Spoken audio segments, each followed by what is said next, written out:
topics and opinions expressed on the following show are solely those of the host and their guests, and not those of W4CS Radio, its employees, or affiliates. W4CS makes no recommendations or endorsements for radio show programs, services, or products mentioned on air or on our web. Any questions or comments should be directed to those show hosts. Thank you for listening to the Cancer Support Network on W4CS.com.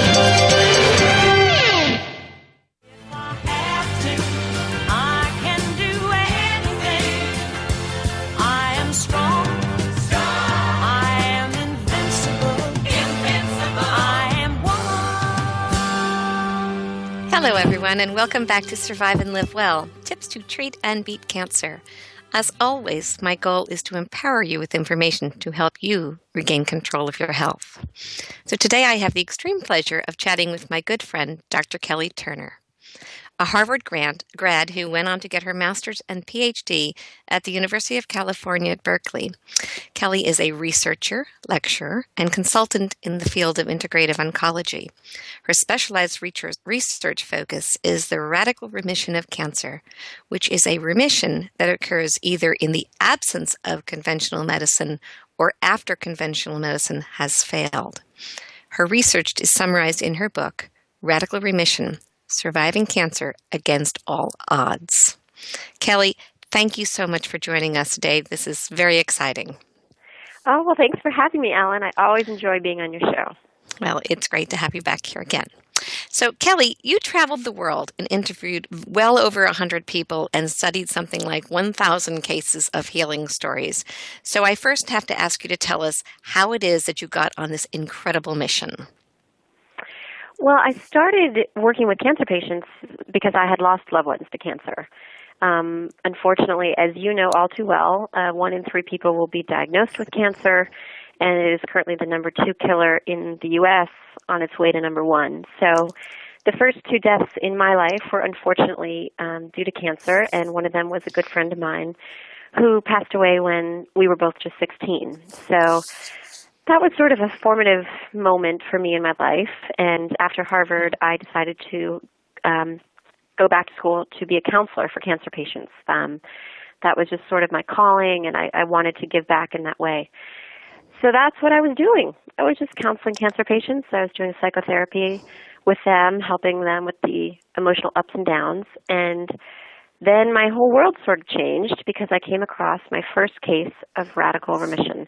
And I came across it in a wonderful book called Spontaneous Healing by Andrew Weil, which is a classic in the field of healing research. And I just was fascinated. I was completely fascinated that someone whose doctors had sent them home on hospice because there was nothing more to quote-unquote do, did so many things that they were able to heal their cancer. So I started studying and looking into these cases, and it's kind of all been downhill or uphill, I guess you could say, since then. That was 10 years ago. So. Wow. So why is it that you say radical remission and not spontaneous or some other term? I searched and searched for the right word. I knew right away that the correct term was not spontaneous remission. That's the term that the medical establishment uses. It was coined in the beginning of the 1900s by an oncologist who couldn't explain why his patient's cancer went away. So he just called it spontaneous remission, meaning that it just spontaneously went away. That word spontaneous means that it just happened by chance or by luck or by fluke. And what I found after actually studying these people in depth is that the vast majority of them worked very hard over a period of years to get well. So it wasn't overnight and it wasn't spontaneous. And I eventually landed on the term radical remission because they were making radical changes in order to have this result, which was really radical. You know, beating these odds is a radical result, but also they're making radical changes in their life. So, plus I like the 2 R's. It's nice. It rolls off the tongue. Right. And agreed. There was nothing spontaneous about any of the healing stories I read in your book. Those people really worked hard for it. Yeah. So wow, what a journey that you had. And I'm so excited. This is such a much needed book to be out there so that people can really understand it. I get so many clients who say, I would love to heal my cancer naturally, but I never hear of anybody who survived doing that. They all die. And I'm thinking, well, no, they don't, but they don't have that, that information, and they don't get it from their doctors.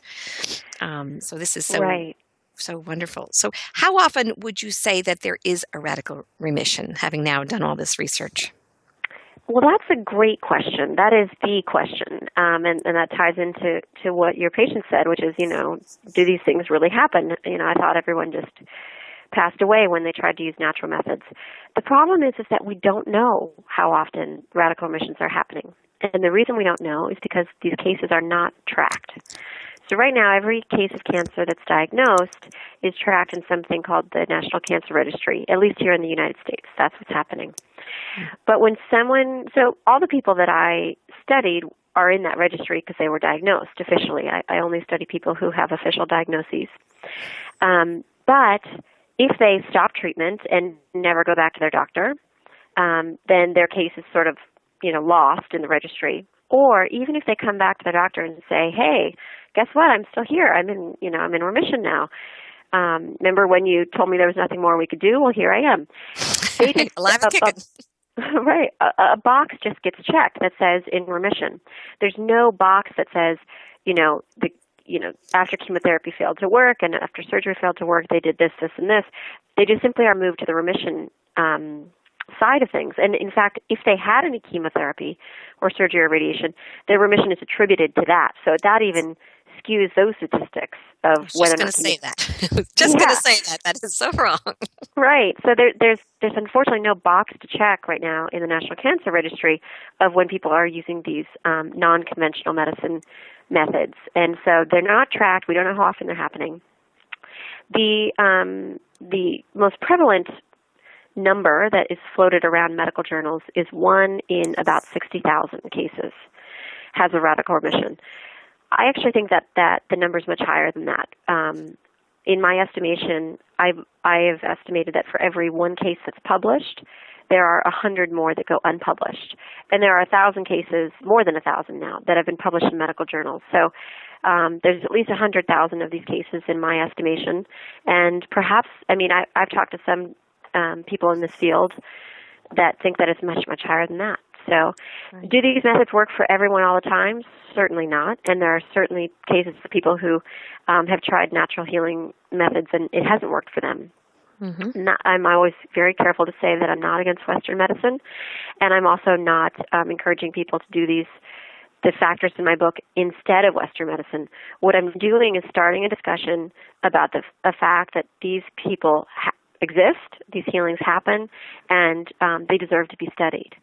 That's absolutely right. Yeah, if we're trying to win the war on cancer, it just makes common sense to talk to people who've won.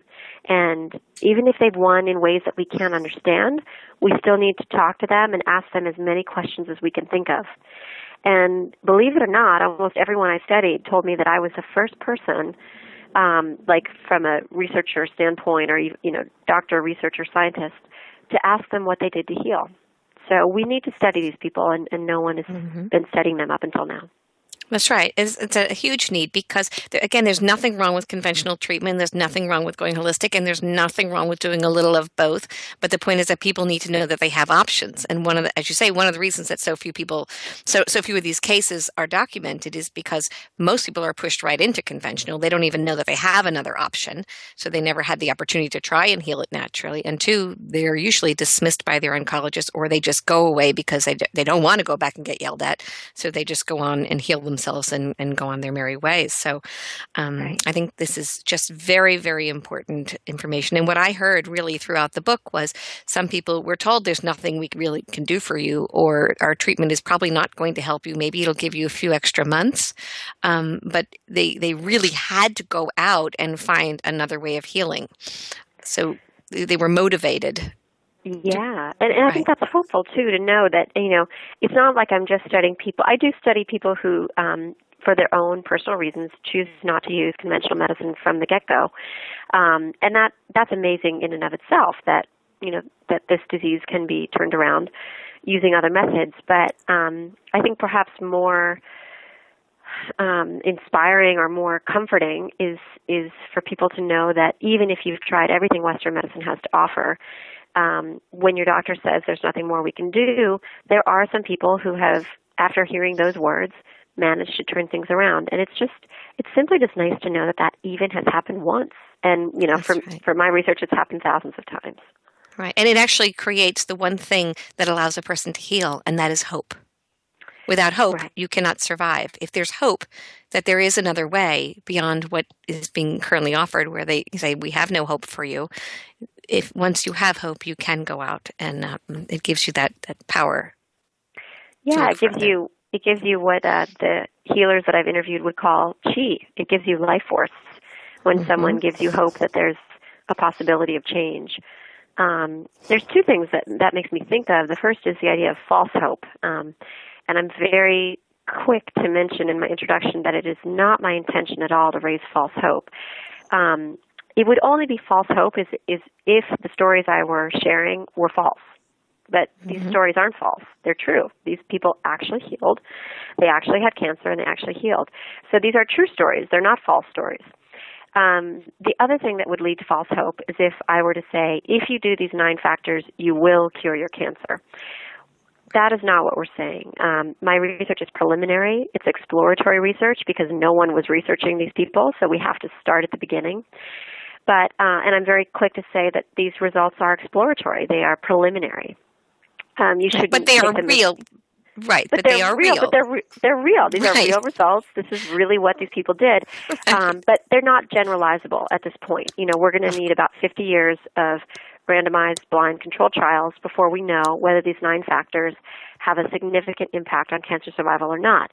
But a lot of people that I counsel don't have 50 years. So I wanted them to know the preliminary results of my research, and these are hypotheses. These are possible explanations for why these people got better. And what I find really fascinating is that each of these 9 factors, other researchers have studied them individually, right? So like changing your diet. There are studies that have been done, big studies, about changing your diet and how that helps prevent cancer and also helps survival with cancer.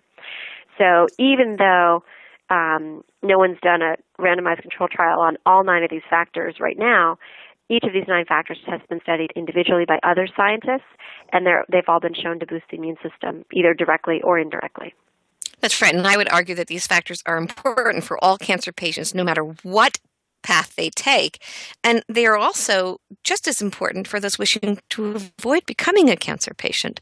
So they're just kind of common sense things that say, yeah, if I reduce my stress, yeah, that's a good thing for everybody to do or to manage it. So it's not that I agree. You're not saying if you do these 9 things, you're never going to be sick and you're going to heal from your cancer miraculously.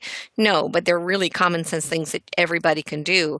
And the fact that so many people managed and survived their cancer, combining these things is remarkable and needs to be heard. Needs to be talked about, definitely. Right, that's right. It needs to be talked about. And I agree that everyone says, well, how has this research changed your life? Because luckily, knock on wood, I haven't had a cancer diagnosis. We all have cancer in our bodies every day, you and me and everyone listening. But I've never personally dealt with a cancer diagnosis, even though I've lost loved ones to cancer. But yet, after doing this research, I do these 9 things every day if I can, because I'm trying to keep my body healthy and cancer free. So, yeah, it's definitely something I think in here for everybody. Right. Well, in my family, we're 5 out of 7 with a cancer diagnosis. So you better believe all of us are looking at these 9 things, on our daily basis. It's rampant. But so let's talk a little bit about these 9 key factors and how you and we discussed how you came up with them, but maybe if you could just give us a couple of them and maybe give us a sample case of how doing, utilizing this really helped a person get to that remission. Absolutely, sure. Well, the way I came up with them is just basic research. So when I interviewed, and I've interviewed now over 200 radical remission survivors and analyzed 1,000 of the cases. So in all of the analysis of all these interviews and these cases, what I came up with, or what these people told me. It's not like I'm coming up with it. I'm really just writing down or recording what they're saying. There were over 75 different healing factors that came up.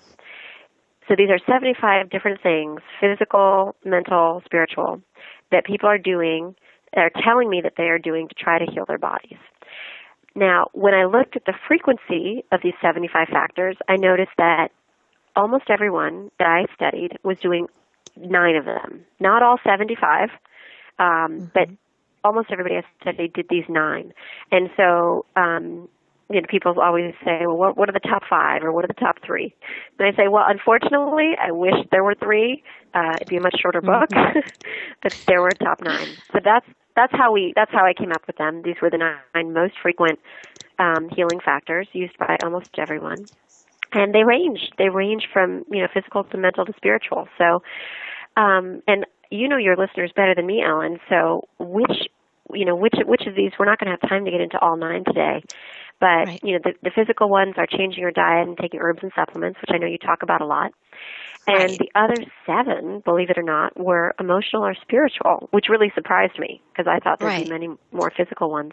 And that's actually the ones that I would like to pick some there, because almost everybody that is listening in has already made radical changes to the diet. I'm sure we all could change something else, but within our means, we've done what we can, and we're taking our supplements and that kind of thing. So if you could maybe talk about some of the more emotional side of it, that makes a big difference. Yeah, that would kind of complete the picture. That would be great. Well, one of the more emotional healing factors that came up was releasing suppressed emotions. So this was interesting because I think everyone always thinks about, stay positive, and there's a factor on that as well. Although I don't call it stay positive, and we can talk about that. Right. But this one came up, and I really, when I was analyzing the interviews, I had to separate the two because it's not just about finding time to be positive and joyful. I kept hearing people say that they were letting go of anger, letting go of sadness, letting go of stress, letting go of fear. And that's not necessarily the same thing as filling yourself up with joy. They really are 2 different actions. And people could argue which one has to come first and all that stuff. I'm not as concerned with the order in which you do these things, but certainly one of the key healing factors was releasing suppressed emotions. And that's anything that's you're holding on to in your body, whether it's anxiety about the future, whether it's regret about the past, any emotion that you're holding on to, take it or leave it. But the people that I study, the healers and the survivors, said that it was crucially important for their healing to let those emotions go so that you can become sort of a calm, peaceful vessel as opposed to something that's sort of locked up and holding on to stuff.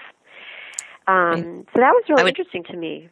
Yeah, I think that is a big one. I mean, I think even some of the things that we're holding on to that we don't even know that we're holding on to, a deep-seated, long-ago trauma, all of these things can really contribute. I was very shocked when I first learned that when I was training. I thought, wow, never in my wildest dreams. I mean, someone had said that to me once, but I really wasn't sure if I should believe it, if they were serious. And apparently there's a tremendous amount of research. So I'm thrilled that one is in here. Yeah. And it makes sense from a scientific standpoint because when we release, studies have shown that when we take an anger management course or a stress management course, which is really a course on how to release these things, not, manage them, yes, but also, let them go so we don't have so much of them in our lives, that our immune systems improve. So after a stress management course, breast cancer patients have increased white blood cells and increased natural killer cells. So we are actually helping the immune system. And that was a controlled trial. So that was compared to breast cancer patients who didn't go through that course and were also tested before and after. So we know scientifically that letting go of some of these tougher emotions that we can hold on to and that can really paralyze us will help the immune system. The big take-home message that I got from the healers that has really stuck with me is that we have 2 modes of operating, fight or flight or rest and repair. Well, the immune system happens over in rest and repair. So if we are fighting or flighting, aka experiencing stress or fear, guess what? Our immune systems aren't working. They aren't doing their job. So the only way we can get our body to heal is if we release the fear and release the stress. Now, it doesn't have to be all the time. And I'm very quick to say this in my book because the healers and the survivors told me this. It's not about never having a moment of stress or never having a moment of fear. That's impossible, especially when you're dealing with cancer. You're going to have really scary days or scary months even. The idea is to simply let yourself feel that emotion fully, really look at it in the face, really feel the sadness, really feel the fear, and then let it go. And that was a powerful message. So just to give you an example of that, the person that I feature in that chapter, Releasing Suppressed Emotions, is a man named Joe, and that's his real name. And he's wonderful, but he wasn't always wonderful. According to him and his friends, he used to be a pretty grumpy, angry guy who really viewed life as a burden and saw the glass half empty and, just really, he was in his mid-40s and life was sort of a slog. His only joy was when he traveled. But other than that, he was burned out by his job. He had a very rocky long-term relationship that, he stayed in because he loved the person, but, it was filled with drama and fights and everything. And he was just sort of, slogging through this negative life that wasn't that enjoyable except when he was traveling. And that's when he was diagnosed with stage 3 lung cancer. And the doctor said, you have less than 5 years to live, even with an in very invasive surgery, multi-drug chemotherapy, and maximum radiation. We can give you 5 years or less. So for someone who was already glass half empty, this was pretty depressing news. I'll bet it was. Yeah, and he had seen friends die of lung cancer, so he sort of knew that this was it and that the end was near. And it was very depressing to him, and he said to his doctors, look, okay, before I do this surgery where you're going to crack my ribs open and take out half of my lung, I have this trip planned, and can I please just go on my trip? It's probably the last time I'll ever travel. And the doctor said, okay, but as soon as you come back, you have to start, the surgery and the chemo. So he went on this trip, and, Joe is just a normal guy. He he was raised Catholic, but turned away from the Catholic faith because Joe's actually gay, and I can say that because he gave me permission to say that in his story. So he felt abandoned by God at a very young age and felt very shamed and embarrassed by his sexual orientation. And so that was just where he was. He wasn't very religious when he was diagnosed because he had, felt, not welcomed into the faith that he was born into. So here he is on this trip in Thailand. He's walking down the streets, the last day of his trip. And this fortune teller runs up behind him and says, Sir, as you were walking by, I heard very clearly that I had to tell you your fortune. And Joe says, okay, yeah, buddy. How much do you want, And he said, no. I'm just supposed to tell you that the doctors say that you're very sick and that you're going to die. But I'm here to tell you that you're going to live until you're 88. And that really, he didn't believe in any of that stuff, but it really shook him to have someone, out of the blue run up and tell him, you're not going to die. And that gave him sort of the hope that we were talking about earlier, Elyn, the hope to believe that death was not the only answer. And there's more detail in the book about, more things that this fortune teller told him about how to find healing. But anyway, he ended up seeing an energy healer before starting his chemo, and it made him feel much better. And he started reading some books about, spiritual connection and energy healing, and he was just sort of exploring this new world. And that's when his chemo was scheduled to begin. And his doctor said, with your trip and everything, you've been gone for a while, let's do another CT scan just because we need a better baseline. So they did a CT scan after he'd been seeing this healer for a week or two, and his tumors had shrunk a bit. And his doctor said, I don't understand. What are you doing? And Joe said, I don't really know what I'm doing. I don't know this stuff, but I'm seeing this healer, and I'm starting to think of, different things. And That's when Joe got the courage to say, you know what, can we wait 6 months? Because, if all your treatment is going to give me is, intense side effects and stuff like that in 5 years, can I just take this for a spin, Just give me 6 months. Well, his doctor said, you're nuts. This is a death wish if you don't do our treatment.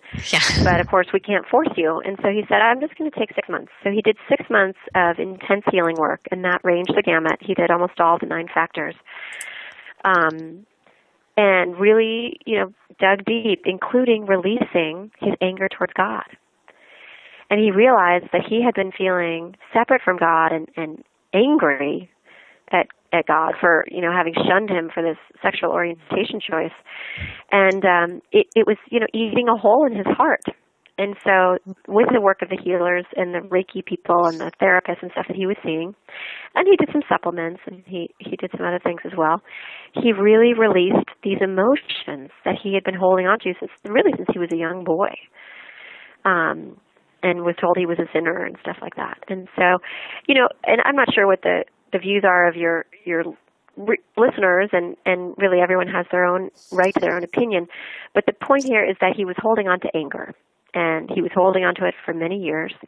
And when he released it, his body started to, his immune system started to work better, basically.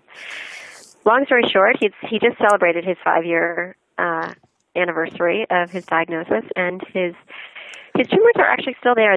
They've shrunk considerably, and they are stable. They haven't grown. They haven't done anything. They're just sort of sitting there. And he never had surgery. He never had chemo. He never had radiation. I love it.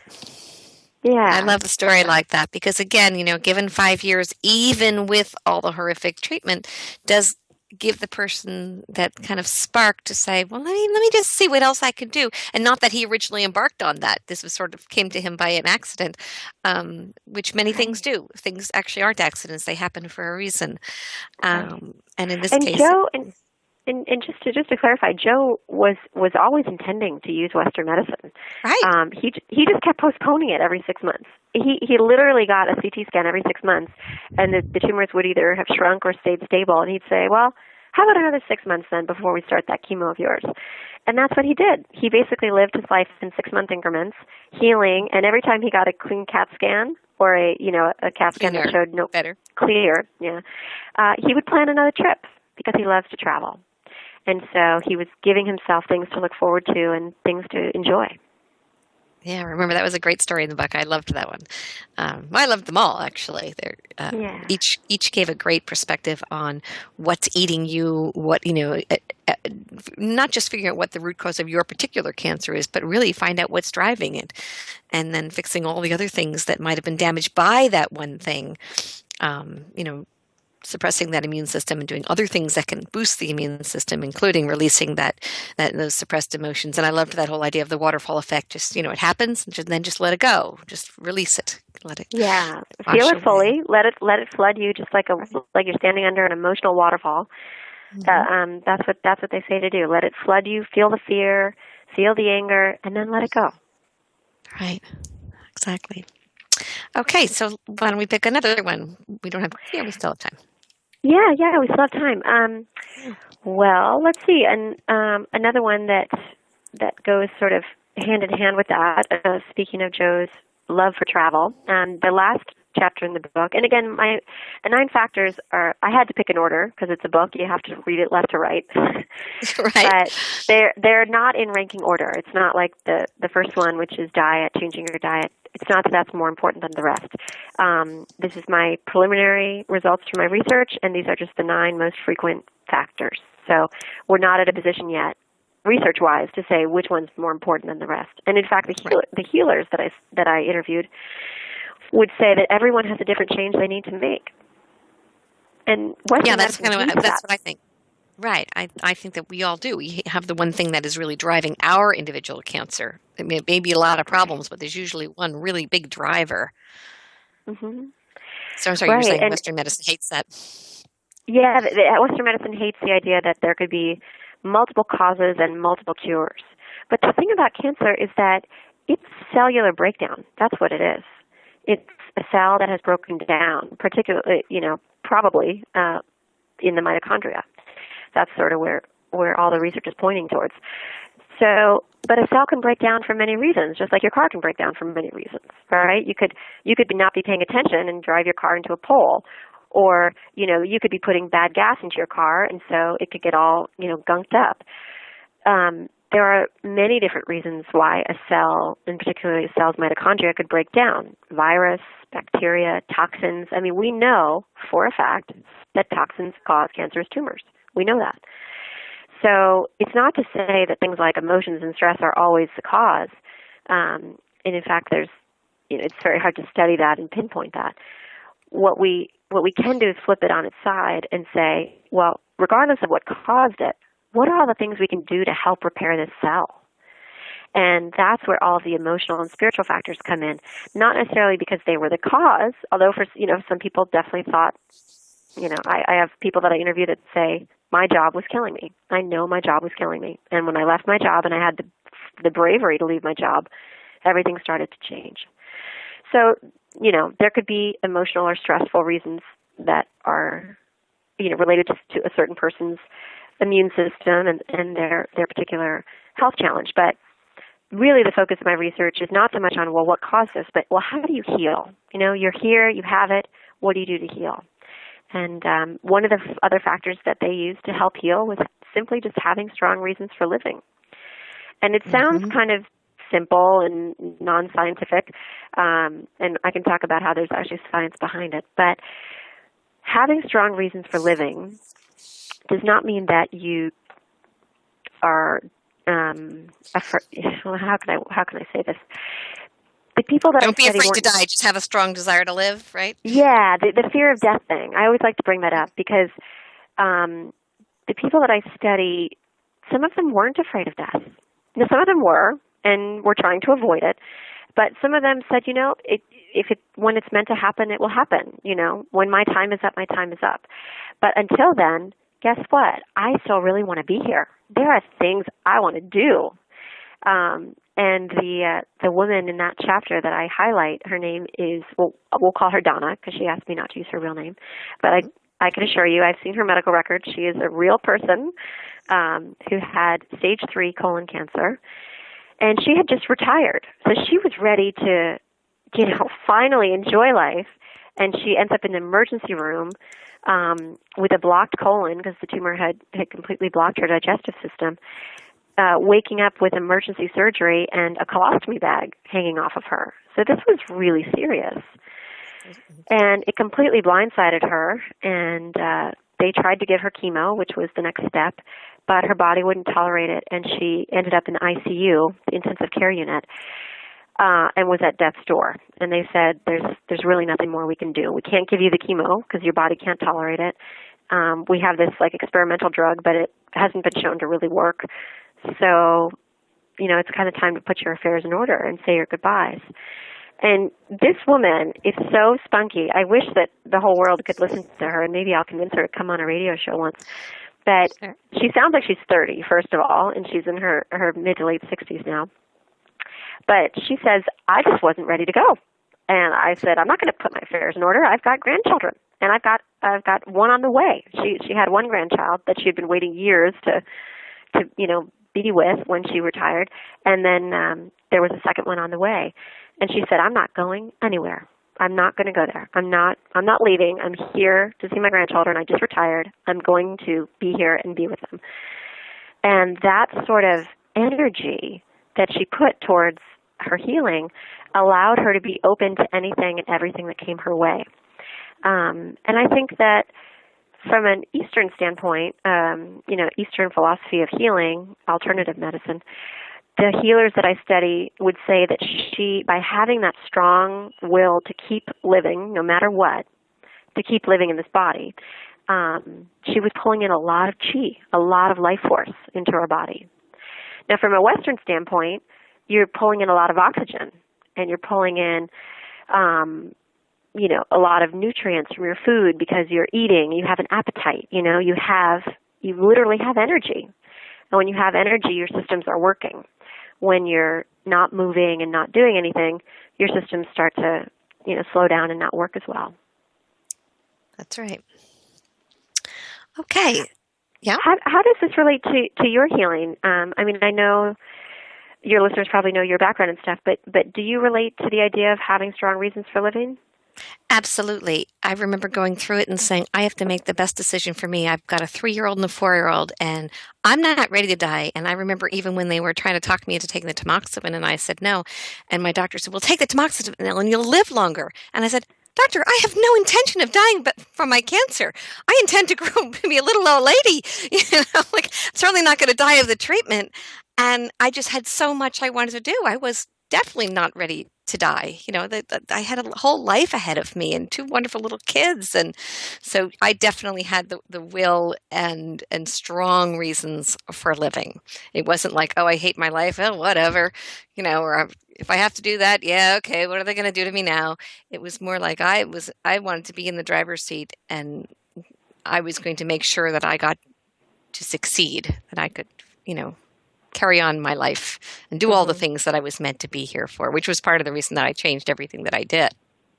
You radically changed. You really changed so much of your life. Well, I don't know if I changed so much, but now looking back on it, I think I did. And when I was doing it, it didn't seem like I was changing. Sure, you tweak your diet and you do this and you quit your job, and I'd actually taken a little hiatus and was convinced I wasn't going to go back because that was too stressful. So now looking back, I see all the things that I did. But when I was actually going through it, I didn't feel that it was that radical.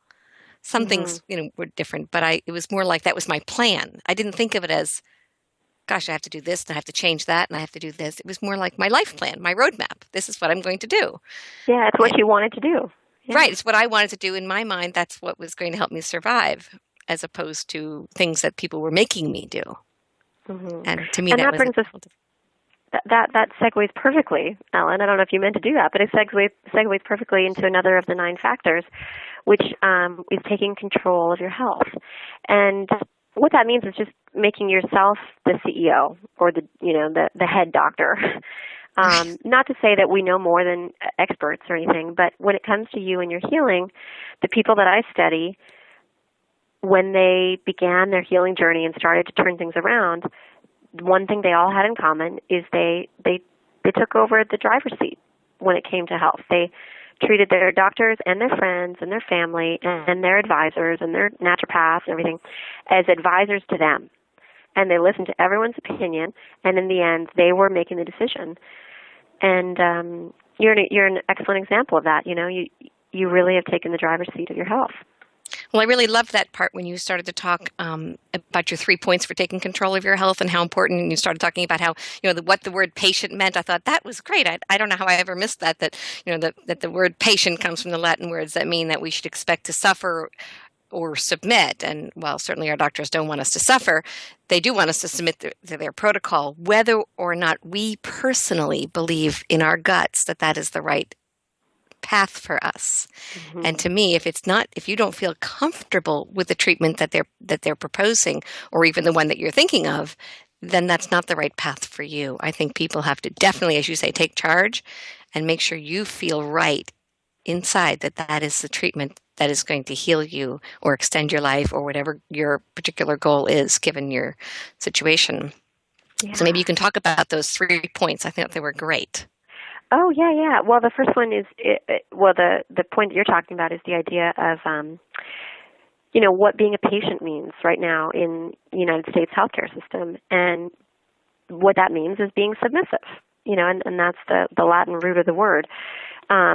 So a good patient is the submissive one, the one who doesn't question and doesn't ask for studies or, figures, just says, okay, I'll do it. I'll do whatever you say, doctor. And, again, I'm not here to bash doctors. No. I love my doctors, and I love the expertise that they've gathered in a particular field. I mean, to really go deep into one thing is a wonderful thing. But the idea of a bad patient being the one who speaks up and says, "Well, what about this?" or "Did you hear about this?" Those are the people I study. That's one thing they had in common. They were all "quote unquote" bad patients. So the idea of not being passive, and what they all told me was it's important to find a doctor who's going to be okay with you taking an active role and emailing them an article from PubMed. You want to find a doctor who's going to be on your team where you're an active team member as opposed to just a passive patient. So that was certainly one thing that was very common, was the idea of not being passive. That was the first one. The second point of taking control of your health is simply being willing to change. Because when you take control of your life, then and you're in charge of your health, then guess what? You're in charge of the changes that are going to happen. And you need to, and actually, Elyn, you were quoted in this chapter of saying, I knew that I had to make changes. I couldn't, something in my life had been making me sick, is what you said. And so I needed to make changes so that so that the sickness wouldn't come back, the cancer wouldn't come back. And I think that that's important. It was an important lesson for me personally to hear over and over again from these survivors.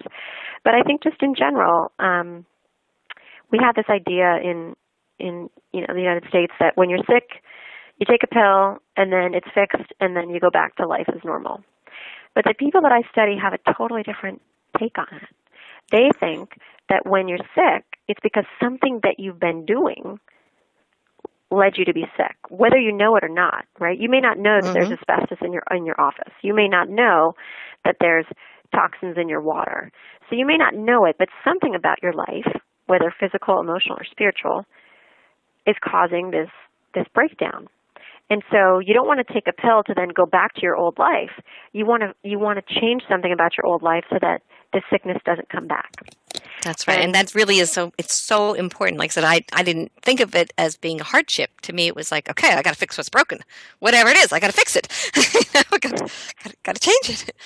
Right. But so many people, the people I used to counsel when I was doing the emotional counseling, they really felt that this was such a hardship, and it is. Look, being diagnosed with a terminal illness is a huge hardship, and being asked to change the life that you thought was wonderful is a hardship. But, when you look at it as, well, instead of this just being unlucky and I'm the unlucky person, maybe I can look at it as my body's trying to tell me that something about my old life wasn't right. And that could be the chemicals in it, or it could be the anger in it, or whatever. And you've used sickness as an alarm bell to make a change. That's just what the people that I've studied, that's how they viewed it. They viewed it as an alarm signal that something is off and needs to be changed. Right. I want to add something here while we're on this topic, is that, when Kelly talks about these factors, these 9 factors, they're really meant to be healing tools. And she's very clear on that in the book. They're not considered your fault causes. In other words, you did this, and because you did this, you have cancer. It's more like these are the 9 things that people concentrated on that help them get from being direly sick onto the path of wellness. So I think that is a big distinction than saying you drank too much, you smoked too much, you did this and you did that. It's not about fault. Right. Oh, that's a huge thing. And thank you for bringing it up, because it's something that I always like to clarify when I clarify that I'm also not against Western medicine. I don't study what causes cancer. That's a whole thing in and of itself. I study people who heal from it. And just because people heal in certain ways doesn't mean that the absence of those things is what caused their cancer. So the analogy I always use is if you drop a cup and it shatters and you use glue to fix it, it wasn't a lack of glue that caused the cup to break. A glue deficiency. It wasn't a glue deficiency. Right. It wasn't a lack of glue that caused that thing to break. It was, you dropped it. So just because all these emotional and spiritual factors are coming up as healing tools doesn't mean that the lack of them is what caused your disease. And frankly, none of us are in a position to say exactly what causes cancer. There's so many things that we know causes cancer. We know that toxins, we know that radiation, viruses, bacteria, and perhaps even chronic stress causes cancer. So I'm not even going to touch that. I'm not even going to, that's a lifetime of research. But what I can say is that regardless of what caused it, and we won't know, there are tools in your healing toolbox that we can use to help our immune systems. And just because we're using these tools to get better doesn't mean that the lack of this tool is what caused the problem in the first place. Does that make sense? Perfect sense. Okay, good. It's such an important point. Thank you for making me emphasize it. And And then just to finish up, what was that? I was going to say, and the third one. And the third one, yes, just to finish up, taking control, is the willingness to deal with resistance. Because when you become a quote-unquote bad patient, meaning you start taking control and taking an active role in your health, the people that I study always came up against resistance from either their doctors or their friends or their family.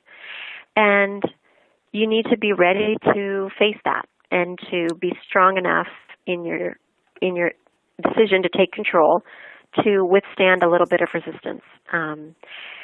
So that the woman that I quote on this topic in my book, she was dying in the hospital of cancer, and her doctors just kept saying, "You have to accept this. You have to accept this. Please stop being in denial. You need to prepare for your death." And they were really kind of hounding her to, prepare her will and get ready and everything. And she eventually, did what they asked and was sent home to die. She was sent home on hospice. And she said, as soon as I got home and I didn't have their resistance, coming up against me of, you are going to die. Are you preparing to die? Are you ready to die?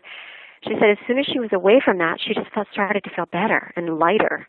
And then she said, I feel like doing this for my health today, or this is going to make me happy. And she just started doing things that made her happy and made her feel healthy. And wouldn't you know it, she's okay now. She's healed. So for her, getting away from that resistance by leaving the hospital was important for her. And for other people, I think it's, when you have resistance, you need to find ways to block it or ignore it or, politely deal with it. Mm-hmm. And it's very hard because people will say, but don't you want to live? You have to do what the doctor's saying. Don't you want to live? You have to die. I mean, not that I shouldn't say that the right way. Don't you hear what he's saying? You're going to die. That's it. There's no chance for you. So, I mean, resistance is a difficult thing to overcome. It is, and people mean well. They're giving you that resistance because they're scared for you, and they want you to get well. So it's all with good intentions, but it is something that you need to be prepared to deal with. Absolutely. And I want to mention something too what was so refreshing about the book is that there's a lot of travel stories where people did this and they went here and they healed from there. But what's really refreshing is that while many of us cannot pack up and travel to heal, we can't just leave our families and go to Tibet for 6 months or 5 years or whatever it is. These key elements really can be done right in your very own home. You may have to go, seek out different healers here and there, acupuncture or, qigong or something. But basically you could do most of these very easily, again, alongside treatment or in lieu of treatment, and go on a healing journey and a healing plan of your own.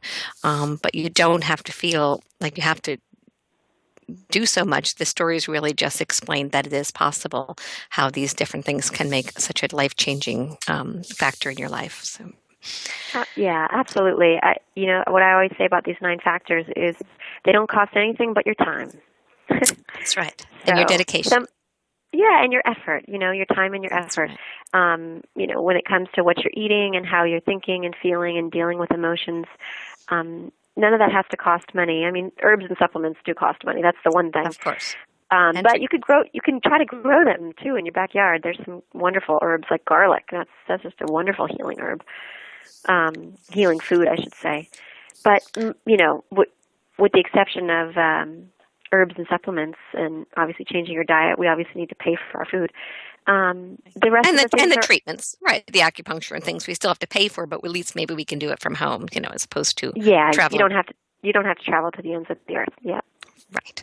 Okay. So we are pretty much out of time, Kelly, and I just want to say I thank you very, very much, and I would love for everyone to know that for more information about Kelly, www.kellyturner.com. DrKellyTurner.com. DrKellyTurner.com, and you can look up the Radical Remissions Project if you want to be involved. I encourage you to do that. If you've not yet read the book, I highly recommend it. It's easy to read. It's not technical or boring. And in it, she really details the key factors, gives real stories. And then at the end of each chapter, you get the action steps that you might take to implement them. And Kelly, I have to say this before we really run out of time. Congratulations for hitting the New York Times bestseller list. How awesome is that? Not surprising, but very cool. It was really a thrill to make the New York Times list. So yeah, thank you. I'm glad people are receiving the book so well. Yeah, it's getting a lot of fanfare, and it should. So thank you very much, Kelly. Always a pleasure, and thanks for giving us your time. Absolutely. Well, thanks for having me on, and always a stimulating discussion with you, Elyn. Always. Well, my pleasure, and thank you. And folks, this has been Survive and Live Well, Tips to Treat and Beat Cancer on Cancer Support Network, W4CS.com, where you can listen live Tuesdays at 1 p.m. If you missed any part of this show, you can catch it on my website, www.elynjacobs.wordpress.com. All of our replays are on iHeartRadio Talk. And join us next week when I chat with Dr. Axel Weber and patient Eric Blumenthal on hyperthermia for cancer. Thank you for joining us here on W4CS. This is your host, Elyn Jacobs, one-on-one cancer coaching, empowering you to treat and beat cancer. See you next week.